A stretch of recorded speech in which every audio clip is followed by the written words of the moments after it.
Hello and welcome to the Centre for Computing History. Now today we're looking at something just a little bit rare. We're looking at Casio's PV-1000. It's their first attempt at a console and didn't go really according to plan for reasons we will talk about in a moment. Casio themselves are far better known really for, especially in this country, for things like this. This is my Casio PV-1000, my very one from 1981. Nice little keyboard there, and also I've always worn Casio watches as well, so this is my 35th anniversary calculator watch. Not really known for their consoles, so there was this one and also the Casio Loopy from 1996. So the machine itself is rather simple technically. That might have been its downfall. So we've just got an RF socket. This one has been modified for composite, a power socket, and then two joystick ports on the front. The joystick itself is quite nice. We've got a top button, a bottom button here. They do work independently of each other. There's some games they do different things. Then we have a start and select button. And again, it just fits in with the nice design of the console. I love the look of it. I just think it's fantastic. So we've got what is one of the most solidly built consoles I've ever come across. Love the colour of it, love the shape, always been quite fascinated by them, and very glad to get hold of one now. So it was released in October 1983. That was a little bit of a problem. Just 3 months before, Nintendo had released their Famicom console on July the 15th. Now the Casio might have been able to play second fiddle to the Famicom, but also on the same day as the Famicom released, the Sega SG-1000 also came out. And it is really the epitome of two's company, three's a crowd. This was never going to compete against, first of all, Sega with their arcade heritage and Nintendo with what was a technically superior machine. It had a lot of custom hardware in it. This inside, I rather think of it like it's got a Ferrari shell with maybe a mini Metro's insides. So it has a Z80 processor, which is good enough, but it doesn't really have an awful lot of other technology to back it up. So it's got very simple graphics capabilities, can't do any hardware scrolling on its own. Sound is very simple, 3-voice sound. So basically what happened was it was released in October 83. It wasn't on the market for very long. No one quite knows when it disappeared. It certainly seems to have gone by early 1984, but I've read it could have been on the market for as little as 6 weeks. Casio replaced it with the PV-2000, which wasn't a console. It was a very cheap looking computer with a chiclet keyboard. It could use the joysticks of the PV-1000, but the games were completely incompatible. So talking of the games, it's rather unusual, this console, in that there were 13 titles released and pretty much all at the same time. Here's a box one here. They come in these tiny little boxes. So you've literally just got the box, the instructions on the back and the cartridge inside. And they're all numbered. So this is Puyan, it's the number 1. And then it went up to Mahjong, which was number 15. Now, I said 15 and there's 13 games released. Simply put, 2 of them never came out. So numbers wise, number 8 and number 13 are missing. They're thought to be Gallagher and Frontline, which the basis for that is they later appeared on the PV-2000. So pretty standard cartridge we have here. Now, as the machine only sold about 9,000 units, they're considered really rather rare nowadays. They don't come up very often. When they do, a loose machine, you're looking at something like, depending on condition, 350 to 450 pounds. If it's boxed, you're looking at well over 600 for the machine. The cartridges also are very, very expensive. So you might be able to pick up something like Pachinko UFO for around the £45 mark. Some of the other slightly superior games like Super Cobra, you're looking at £120 loose. If you can find them boxed, anywhere between £160 to £200 per game. So to collect all 13 games, you're looking at spending thousands of pounds, awful lot of money. But there is a solution to this, And out there is a blog called Team Europe Blogspot, and they make multi-carts for all kinds of different systems. And brilliantly, they produced one for the PV-1000. So it has all 13 games on this one cart. If you've got a PV-1000, you're struggling to get software for it, do look these guys up. They've spent quite a lot of money developing this cart, and it will save you an awful lot of money in the long run if you get hold of one of these. So great shout out to those guys. So let's have a look at some of the games for this. So Casio managed to get certain software companies involved. Konami was a big supporter in the early days, and there's a good sign that the console might have been delayed considerably, because most of them are copyrighted 1982. So whether the machine was supposed to come out an awful lot earlier than it did could be a reason for that. So now we can get to see a little bit of what the machine can do. So this is one of the games that usually always gets played on it. It's just Amidar, so it's an arcade conversion. And I must mention something on the joystick here, that I thought the machine was malfunctioning. I was playing away on the game and the game would reset. Well, on most consoles, the start button, if you're playing the game, it will pause the game or do something like that. This one, it resets the game if you accidentally touch this start button, which is incredibly annoying. But I'm going to start the game now, and here we go. So, Amidar, for those of you that know it, it is basically a... Oh, didn't do very well there. Chase around the maze, collect all the little, I suppose they're eggs, and paint each of the squares off. Now, I don't know whether it's a hardware limitation or what, but you, unlike the arcade machine, you only actually paint the corners in, which is rather strange. Now, I'm going to blame my rather inept game playing here. The joystick could be a little bit more responsive than it actually is. I'm going to fight on here and see if I can actually finish this level off. Now the machine can actually shift around 32 sprites on screen, so that is comparable with something like the SG-1000. And it's actually got a whole kilobyte of its memory is for character generation alone. It does only have 2 kilobytes of RAM and not an awful lot else to back it up with. Okay, so shall we play that anymore? I don't think so. Let's move on.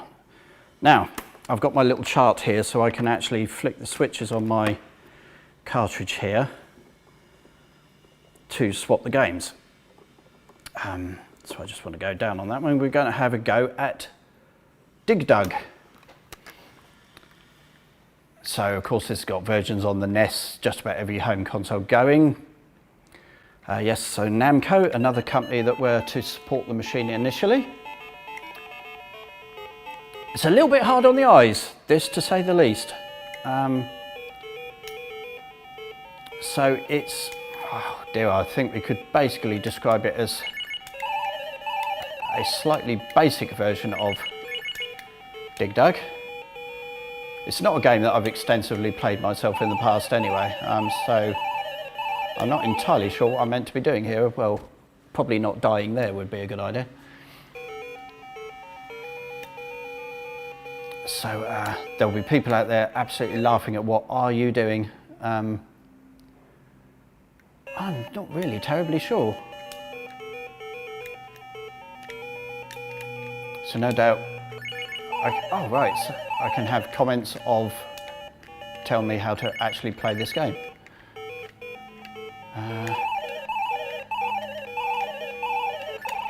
Oh right, okay, so have I just got to get rid of everything off of this screen? Could well be. Oh no! Another rookie error there. Okay. Dig Dug is one of the more expensive cartridges. I think I saw one go once for literally about £280, frighteningly expensive. Oh, cleared the level. Awesome. Right, now I'm going to go to another game here, which is called Dirty Chameleon. I don't know what's dirty about him. I guess we'll find out in a minute. So the switches are quite small on this, but it's an absolute godsend to anyone with these consoles. Okay, so push start again. Here we go. Also, it says 2-player there. Good luck trying to find another one of these joysticks. Oh, did I die then really, really quickly? I think I did. All right, so I can run along. Oh, I see. So I've got to use my chameleon-like tongue, obviously, to pick up these eggs. So Chucky egg with chameleons, I think we could loosely describe this as. Okay. So I think when Casio went to do their next console, the Loopy, I think they were trying to think of something way, way different to the rest of the market. So they tried to do a console that was aimed at girls, and you could print your own stickers out and that kind of thing. Also was incredibly unsuccessful. Right, I'm not going to play that anymore because that was fairly rubbish. So we're going to play one now called Fighting Bug. One of the other problems I think the PV-1000 had over its competitors was the amount of colours it could do on screen was only 8. So it's colourful enough, but oh wow.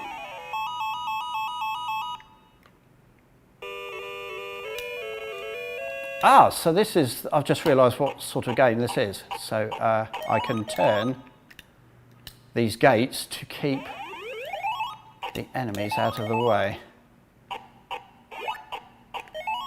Like so. Mustn't collect the skull, right? But I can now flip that open there. Run away very fast, block him off there, there we go. Ah, well I was getting the hang of that then, but let's have another quick go at that, quite like that. See if I can actually finish a screen on one game, that would be really great. Okay, let's not collect that yet. Oh no! Oh, don't tell me that's it, is that game over? Have I got one more chance? Oh no. Right, well that's another failure. So, right now this next game I do know is a tad famous for its ridiculous difficulty level. This is one called Naughty Boy.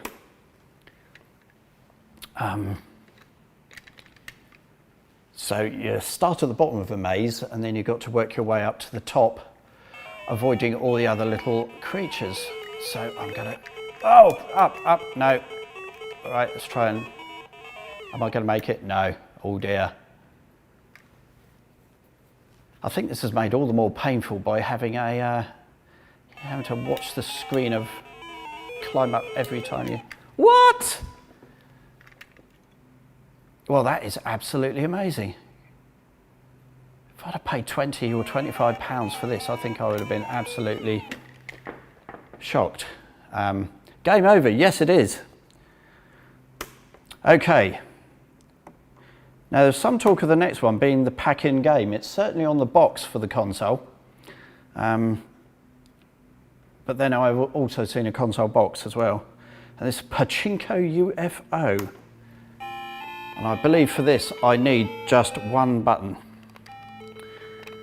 So Pachinko, I think we've done a video on that. We've got one on our channel where Dan explains exactly the culture that is Pachinko. Oh, right, so if I hold the button down for a bit longer here, I'm actually, well, this is, oh, I've done something. These balls don't seem to be following the laws of gravity. I'm not sure what's, if I had seen this as the packing game for this console, I think I might have packed it back up and returned it to the shop on the spot, which might be why the console didn't sell, or one of the reasons. Anyway, this is incredible. Oh, let's just inundate the screen with, have I got, I have scored nothing.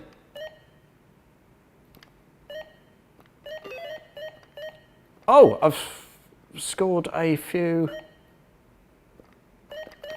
I'm just gonna go mad now.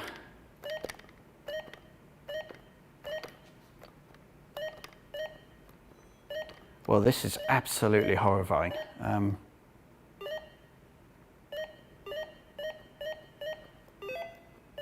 Oh, I've scored points. It's one of these games actually that is so awful that when you score points you're disappointed because it kind of prolongs the agony a little bit, doesn't it? No, this is genuinely really horrible. I think we'll go and look at something a little bit better. So we're going to look at yet another, what would have been an arcade conversion, Puyan.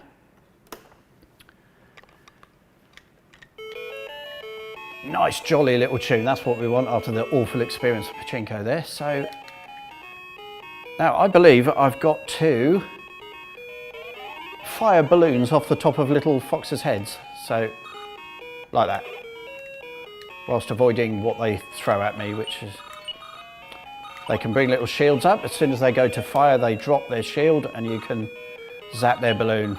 Oh, nearly. There we go. Nice. So I've got 25 foxes to go.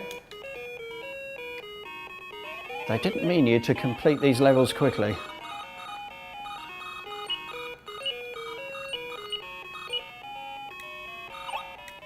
Well, this is fairly jolly.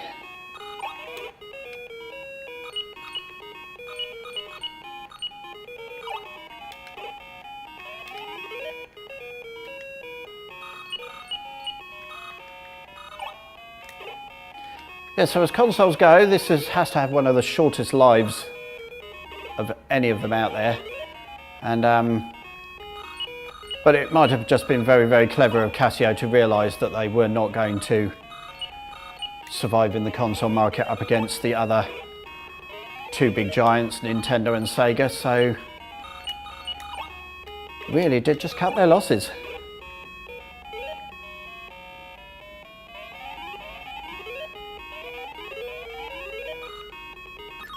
Oh, wow, okay.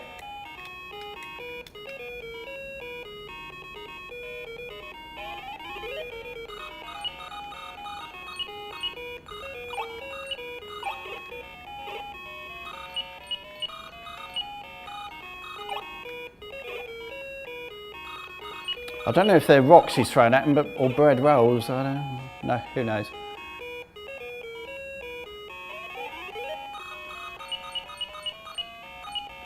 Oh, come on. Quite cute little characters. It does seem to draw characters very, very well, so there.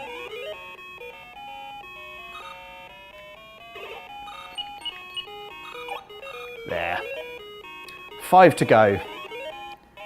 My interest is slightly waning now, it must be. I think 10 would have been a tolerable level of foxes to shoot off their balloons.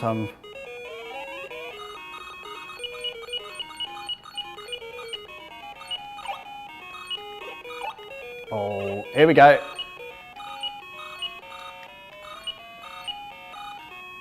Oh no! Oh, he's going to climb up the...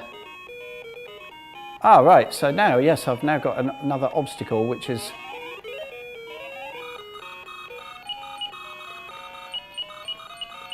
Come on. Gotcha. Oh, I've got to get another 3 now. Oh no!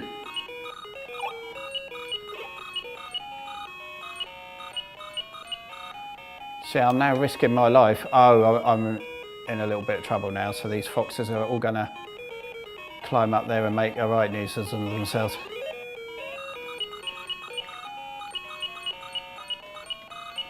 Right, well, I think we could leave that one there and move on to one called Space Panic. Now, Space Panic I was having a bit of trouble with earlier, so I didn't have a clue what I was doing here, but Jason stepped in and gave me a masterclass on how to play this game. It's a bit like Load Runner. Well, you don't play it like that for a start. So come up here, dig a hole, dig another one there, Wait. Creature comes down. Now with the second fire button, fill the hole in. Right, let's dig another hole. Wait for them to come to me. This could be a mistake. I think you're supposed to be brave and chase after them, but are they going to come down? Oh, I don't think they are they? Okay. Right, come and get me. Please? Do they not come down? Haha. There we go. Oh, run, run, run, run, run. You're going to go all the way down there now, aren't you? Come on.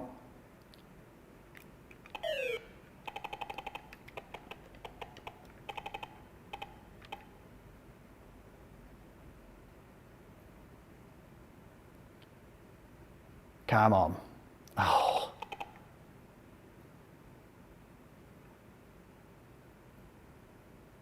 Oh, he's going to go everywhere, but now that's exactly what I was talking about earlier. I've gone and touched the start button and reset the game. So are we going to go through that again? No, we're not. Okay, now just finish off with a couple of quick ones here. So this is the only the proper shoot 'em up on the system here, and it goes some way to explaining the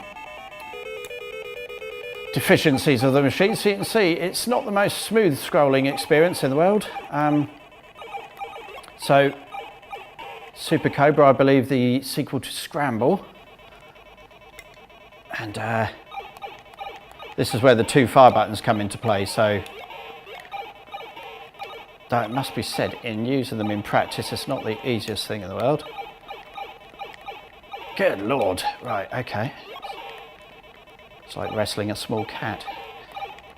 Not that I do that very often. Okay, now I'm into the swing of this here. Here we go.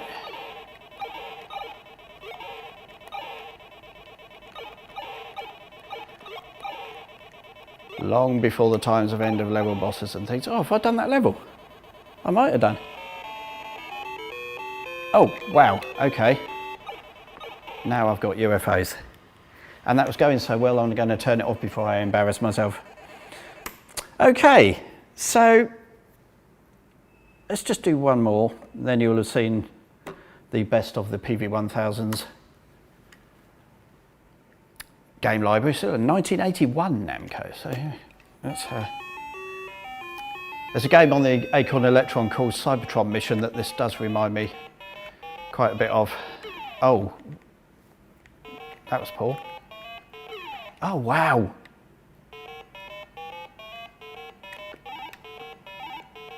Okay, so I've got to go and wipe out all these.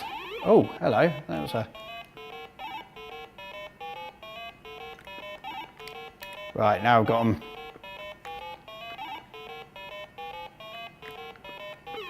Oh, and walk in straight into one. That's brilliant. Well done. Oh, dear, oh, dear. It started off so well. Oh, wow. There's going to be people out there laughing at that one. Right, so that is our look at the Casio PV-1000. We're hoping to do a lot more of these videos coming up soon, so do consider becoming a patron or checking out our videos on our website. We're also doing a lot of virtual tours of the museum whilst we're shut. They're going pretty well, so you could be able to get tickets for those as they come up. Keep an eye out on any emails we send out if you're subscribed to our email. And thank you very much for watching. Goodbye.